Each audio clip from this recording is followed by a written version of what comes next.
Perhaps more than any other institution in the field of spoken English, personal development, and soft skills, KV Institute of Spoken English and Soft Skills has changed the technique of learning effective communication and spoken English in Andhra Pradesh.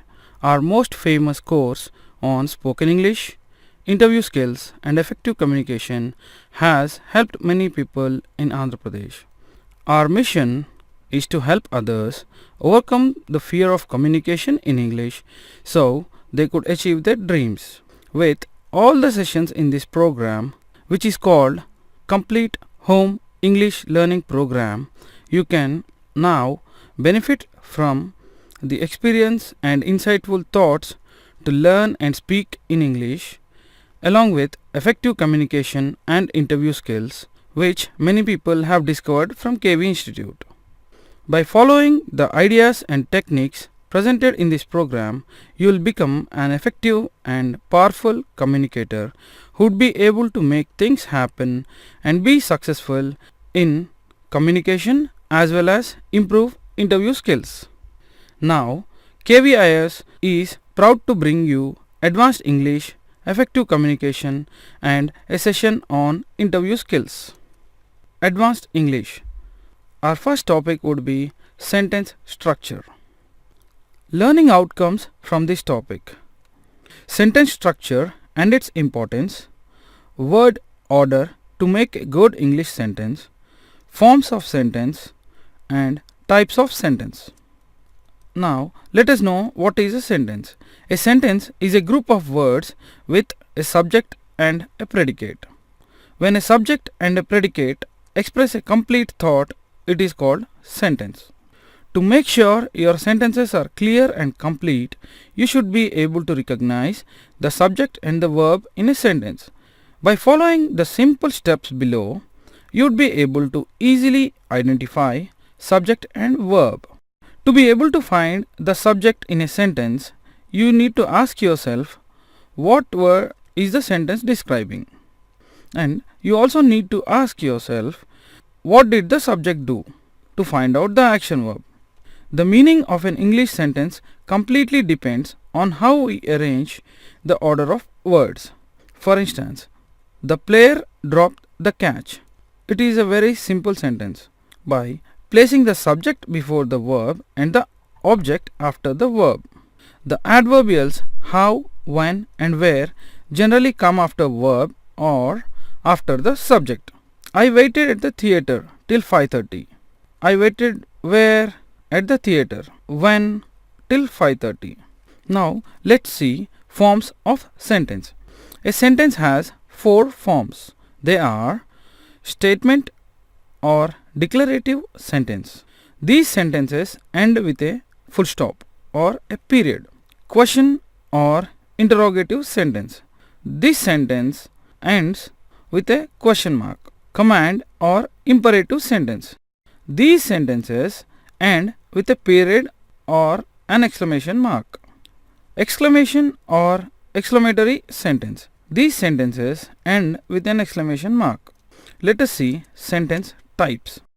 There are 4 types of sentences. They are simple sentence, compound sentence, complex sentence and compound complex sentence. Let us know about simple sentence. A sentence which has one independent clause is called a simple sentence. It has one subject and one verb, although either or both can be a compound. A simple sentence can have adjectives and adverbs. A simple sentence cannot have second independent clause or a subordinate clause. Let's see the example. The ice cream melted in the sunshine. In this sentence, the subject is ice cream and the verb is melted. Let's see another example, which is a complete sentence but will not have a verb, which is made in India. In this sentence, there is no verb. This bike is made in India. This is another sentence which has a verb and it is a complete sentence. Let's see compound sentence. A sentence which has 2 or more independent clauses is called a compound sentence. The independent clauses can be joined in one of the two ways. The two ways are with a coordinating conjunction or with a semicolon. Let's see how we can join the two independent clauses with a coordinating conjunction.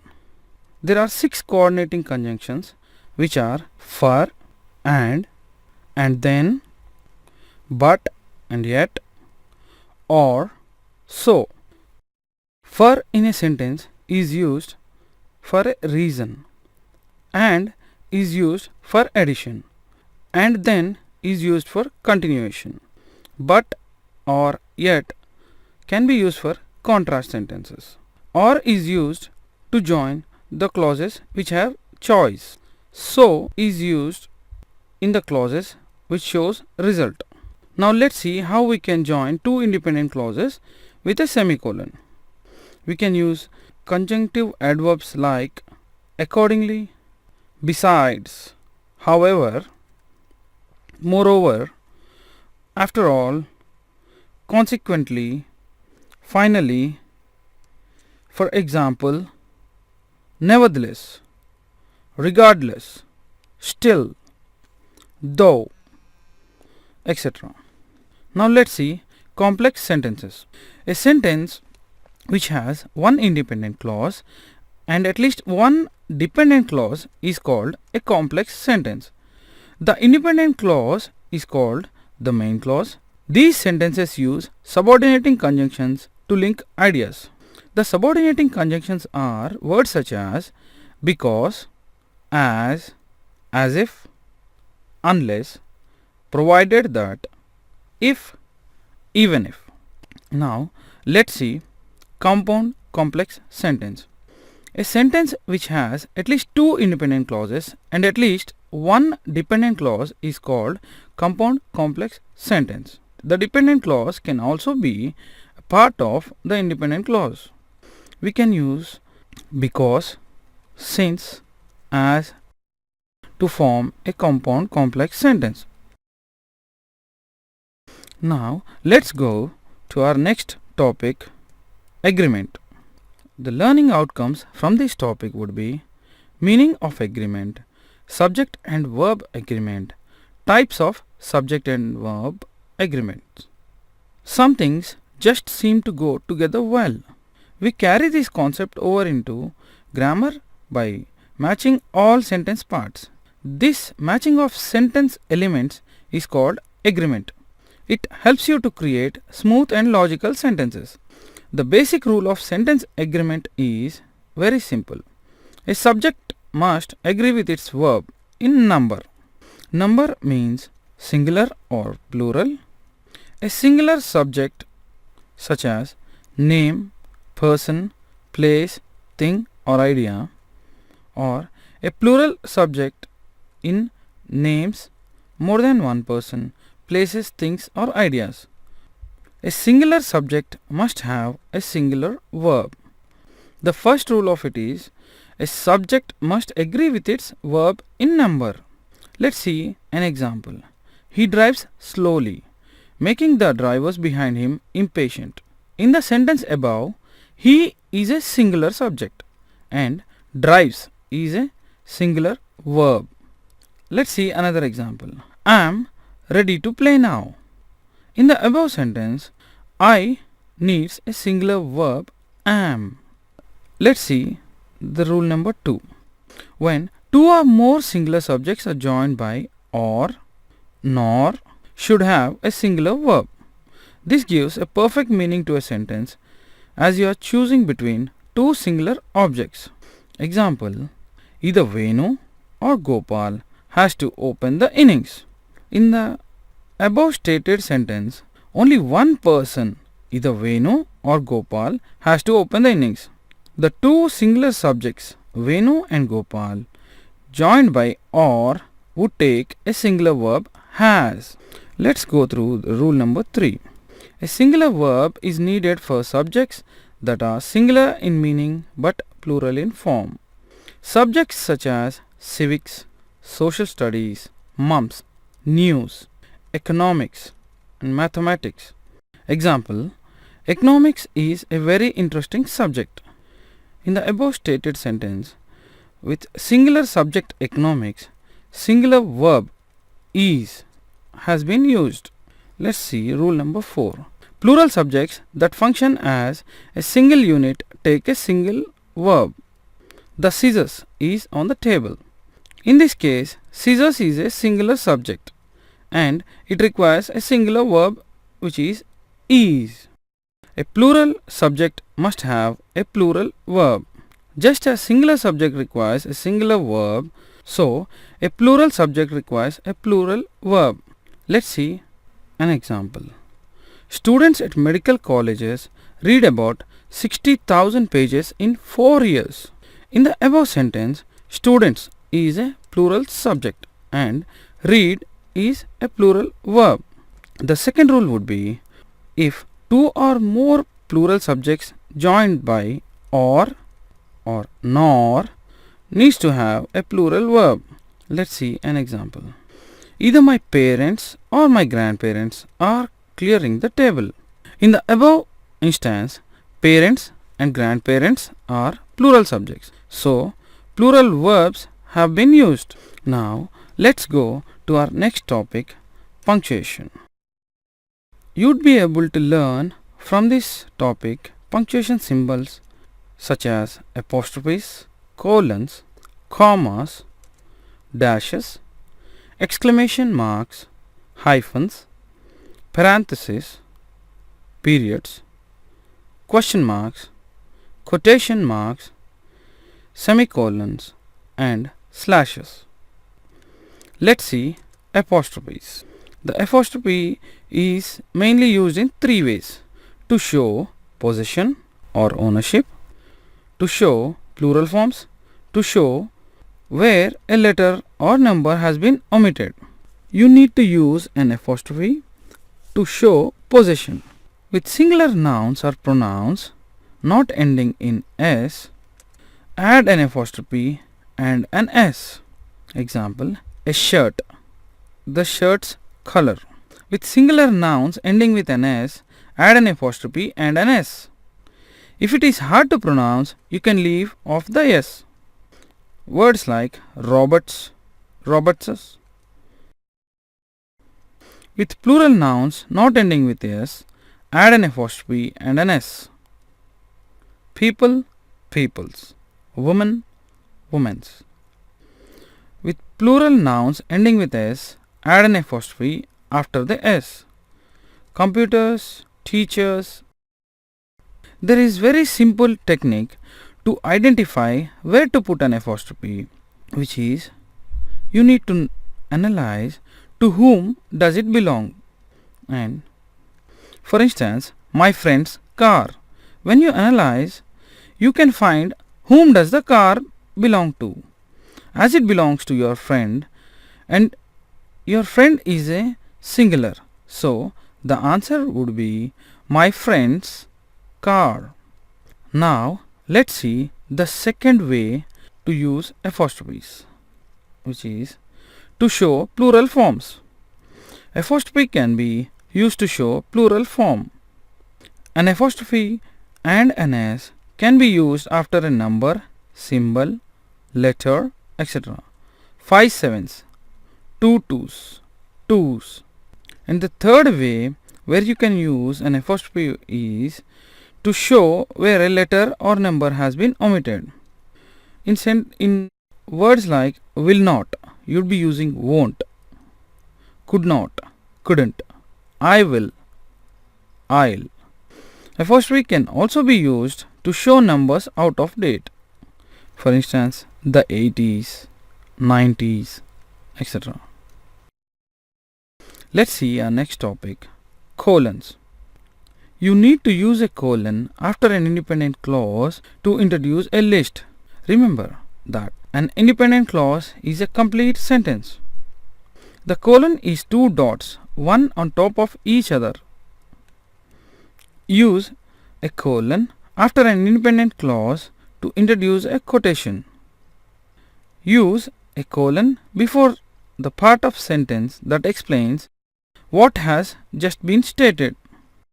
You need to use a colon after salutation of a business letter. Instances like Dear Mr. Venu, to whom it may concern. You need to use a colon to distinguish a chapter from a verse in a biblical citation, hours from minutes, and titles from subtitles. Now let's see commas. Commas are the most frequently used marks of punctuation in English. In fact, commas occur in writing twice as often as all other marks of punctuation. Commas tell us how to read and understand sentences because they tell us where to pause. Let's see how a comma can be used. It is used to set off parts of a sentence. Use a comma to separate parts of a compound sentence. You need to use a comma before the coordinating conjunction. For instance, the tickets were sold out, so we decided to have dinner. As there was a comma after sold out, I had to pause over there. You need to use commas to set off dialogues. Venu said, "This movie won national award." Use a comma to separate the parts of an address. You know how to write addresses by separating commas, right? You need to use comma after introductory and concluding expressions. After an introductory word such as, "Yes, I'd be able to make it on time to the movie. However, I might not be able to finish it on time." Use a comma after introductory phrase such as, "To be able to finish it on time, you should work hard. Beginning tomorrow, I'd be able to attend the classes." Always use a comma after a greeting such as, "Dear Dad, Dear Venu." You need to use a comma after interrupting words and expressions such as, "The latest movie from Kamal Hassan, did you know, has been released across the world." Let's see dashes. A dash is not the same as a hyphen. A dash is used to add emphasis with additional information. Exclamation marks. Use an exclamation mark after every exclamatory sentence. "How dare you? What a pleasant surprise!" Let's see our next topic, hyphens. A hyphen is smaller than a dash. It is used to show a break in words. Traditionally, a hyphen was used to show a word break at the end of a line. However, modern computer software has virtually eliminated this use of hyphen. You need to use hyphen in compound nouns such as nowadays, great-grandmother, pea-sized, and also you need to use hyphens in written out fractions and in written out compound numbers such as 21, 1/2, 55. Parenthesis. Use parenthesis to set off non-essential information because it gives the reader additional information that is not crucial. Parenthesis or brackets is used to enclose additional information in a sentence. It is also used to enclose numbers or letters. Periods. Use a period after a complete sentence. A period is a full stop. You need to also use period after most abbreviations and initials. There might be instances wherein an abbreviation might come at the end of a sentence. However, there is no need for you to add another period after that, such as Dr., Miss, Junior, Mr., Mrs. Question marks. Use a question mark after a question. Now let's see quotation marks. You need to use quotation marks to set off speaker's exact words. For instance, "Do you want to come with us to the movie?" Venu asked. You need to use quotation marks to set off the titles of short works such as poems, essays, songs, short stories, and magazine articles. Use single quotation marks to set off quoted material or titles of short works. You need to use quotation marks to set off words used for emphasis or a definition. Semicolons. A semicolon is a comma and a period kind of a combined punctuation mark which is used to indicate a major division in a sentence where a more distinct separation is felt between the clauses. You need to use a semicolon between closely related independent clauses when the coordinating conjunction has been left out. For instance, my mom prepared biryani. We eagerly enjoyed the meal. You need to also use a semicolon between connectors such as however, nevertheless, moreover, for example, and consequently. Now let's see slashes. You need to use slashes to show choice. You also need to use slash in numerical fractions or formulas. Now let's go to our next topic, prefixes.